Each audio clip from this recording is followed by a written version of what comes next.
আজকে আমাদের কাছে একটা হ্যান্ডসেট এসেছে Vivo T2X 5G, যেটার সমস্যা আছে নেটওয়ার্ক আসছে না এবং IMEI এবং baseband unknown, IMEI 00 baseband unknown. যে সমস্যা কোথা থেকে আছে বা অন্য শপে রিটার্ন ফোন আছে, অন্য শপে আবার ফ্ল্যাশিং করে দেখেছে, ফ্ল্যাশিং করার পরেও প্রবলেমটা সমাধান হয়নি। সেই জন্যে আমরা ফার্স্টে মোবাইল ফোন খোলার পরে আমরা দেখব যে কোথায় কোথায় কাজ করা আছে। যে হ্যান্ডসেটে যে কাজ করা আছে পুরো নেটওয়ার্ক সেকশনে বলেছে কাজ করা আছে, কিন্তু সমাধান করতে পারিনি।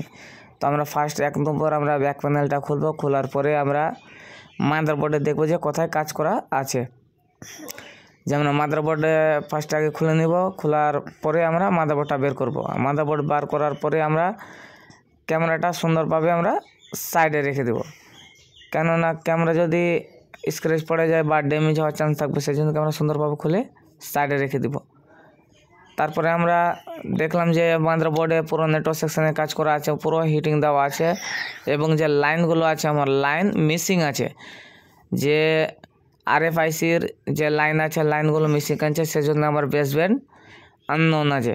বেসব্যান্ড আননোন হওয়ার কারণ কী আছে, এটা যে আচাড় খাওয়া ফোন আছে, সেজন্যে যে হাত থেকে ফেলা ফোন আছে, সেজন্যে যে লাইনগুলো আছে লাইনগুলো ট্র্যাক মিসিং হয়ে গেছে। সেজন্য আমাকে RFICটা এখন রিমুভ করতে হবে। রিমুভ করার পরে আমাকে যে লাইন মিসিং আছে ওই লাইনটা আমাকে আগে জাম্পারিং করতে হবে, মাইক্রো জাম্পারিং করার পরে তারপরে আমরা রিবোলিং করে ভালোভাবে লাগিয়ে দেবো। তারপরে আমার যে প্রবলেমটা আছে প্রবলেমটা সমাধান হয়ে যাবে।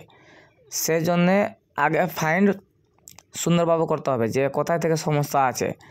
যে আমরা যদি ফাইন্ড না করি আর যে আমরা আইডিয়াতে কাজ করতে গেলে আমাদের যে প্রবলেম আছে প্রবলেমটার সমাধান করতে পারবো না। সেই জন্য আগে 1 নম্বর আমাদেরকে ফাইন্ড সুন্দরভাবে করে নিতে হবে যে কোথায় থেকে সমস্যা আছে। বাকি যে এগুলো কাজ করে যে টাইমটা নষ্ট হলো, টাইমটা কি আর বেকার হয়ে গেল, সেই জন্যই আগে ফার্স্ট 1 নম্বর আমরা সবসময় চেষ্টা করব যে ফাইন্ড করার যে কোথা থেকে সমস্যা আছে। আর চারো সাইডের গুলো মানে পেস্টিং আইসি ছিল, সেই জন্য চারো সাইডের গুলোগুলা কেটে নিলাম। কাটার পরে আমরা স্ক্র্যাপের মাধ্যমে আমরা সুন্দরভাবে আইসিটা রিমুভ করে দেব। রিমুভ করার পরে যে লাইন আমার ব্রেক ছিল ওই লাইনটা আমাকে আবার জাম্পারিং করতে হবে, কেননা ওই লাইন যদি জাম্পারিং না করি তো আমার সমস্যার সমাধান হবে না। কেন যে লাইন থেকে আমার ব্রেক আছে, যে আচাড় খাওয়া ফোন আছে, সেজন্য আমার লাইনটা মিসিং হয়ে গেছে, সেই জন্য আমাকে আবার মাইক্রো জাম্পারিং করতে হবে। সেই জন্য আমরা সবসময় চেষ্টা করব ভালোভাবে ফাইন্ড করা, step by step fault finding করে যদি আমরা রিপেয়ারিং করতে আমাদেরকে অনেক সুবিধা হবে এবং কাজ করাতে ভালো লাগবে। কেননা যদি আমরা আইডিয়াতে কাজ করতে গেলে অনেক কাজ আমাদের হয়ে যায়, অনেক কাজ আমাদের রিটার্ন চলে যায়। সেই জন্য সবসময় চেষ্টা করব যে স্টেপ বাই স্টেপ রিপেয়ারিং করার।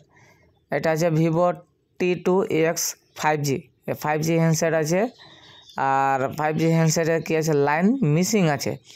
সেই জন্য আমরা কীভাবে যে লাইন বের করলাম, যে আমার কোথা থেকে লাইন মানে আছে বা কোথা থেকে আমরা জাম্পারিং মাইক্রো জাম্পারিং করতে হবে, এগুলো বিষয় জানার জন্য আমার কাছে আসতে পারেন ছায়াবানী সিনেমা হলের পাশে Dildar mobile and training centre.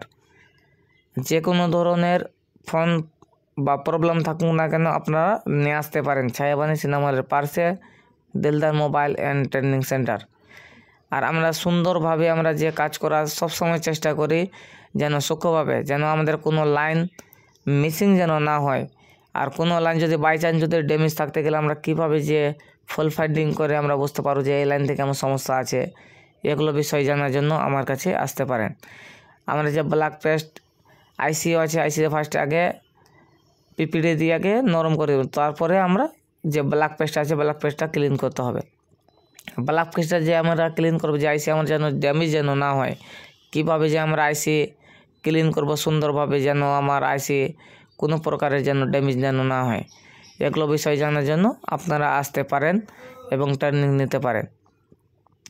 আমরা ফার্স্ট 1 নম্বর আমরা আগে IMEI বেসব্যান্ড দেখবো। যে কোনো হ্যান্ডসেট যদি নেটওয়ার্ক প্রবলেম যদি আসে, যদি IMEI বেসব্যান্ড যদি না আসে, তো কাস্টমার বললো আমাকে যে আমি অন্য শপে দেখেছি, আবার ওই শপে কী করেছিল, ফ্ল্যাশিং করেছিল, ফুল ফ্ল্যাশিং করেছিল এবং নেটওয়ার্ক যেটা টিন ছিল, টিন কাটার পরে আবার হিট দিয়ে শুধু চেক করেছে, হিট দিয়ে আবার রেখে দিয়েছে কি হয়েছে কি হয়নি। তারপরে বলেছে কি যে এটা মাদারবোর্ডটা চেঞ্জ করতে হবে, এটা মাদারবোর্ড হবে না, ব্যাড হয়ে গেছে। সেই জন্য তারপরে আমার মার্কেট থেকেই আবার আমার নম্বর দিয়ে পাঠিয়েছে, অনেক দূরে এটা হ্যান্ডসেট আছে। সেই জন্যে আমরা ফাইন্ড করে দেখলাম যে একটা লাইন মিসিং আছে, মিসিংয়ের কারণে বেসব্যান্ড আননোন আছে। সেই জন্য আমরা ফার্স্টে 1 নম্বর আইসিটা রিমুভ করলাম, রিমুভ করার পরে আমরা যে মিসিং লাইন ছিল ওটা মাইক্রো জাম্পারিং করে দিলাম, করার পরে আমরা যে রিবোলিং করে সুন্দরভাবে আবার লাগিয়ে দিব। লাগানোর পরে যে সমস্যা আমার ছিল বেসব্যান্ড আইএমআই আননোন, তো আমার এই প্রবলেমটা সমাধান হয়ে যাবে এবং নেটওয়ার্কও চলে আসবে।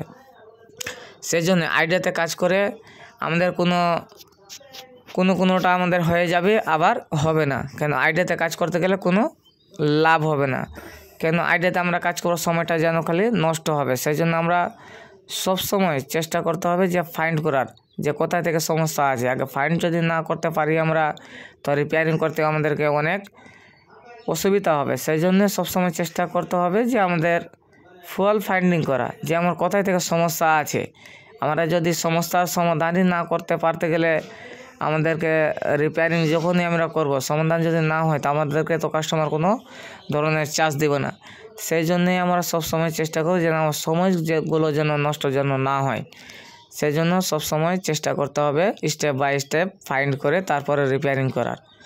কেন সময় যদি নষ্ট করতে গেলে কোনো প্রকারের কাস্টমার আমাদেরকে চার্জ দিবে না। সেই জন্য আমাদেরকে আগে ফাইন্ড করে নিতে হবে যে কোথায় থেকে আমাদের সমস্যাটা আছে, বা কোন লাইন কত ভোল্টেজ আমার লাগবে কোন সময়। সেই জন্যে আপনারা যদি যদি ইচ্ছুক থাকেন আমার কাছে আসতে পারেন, ছায়াবাণী সিনেমা হলে পার্শ্বে Dildar mobile and training centre.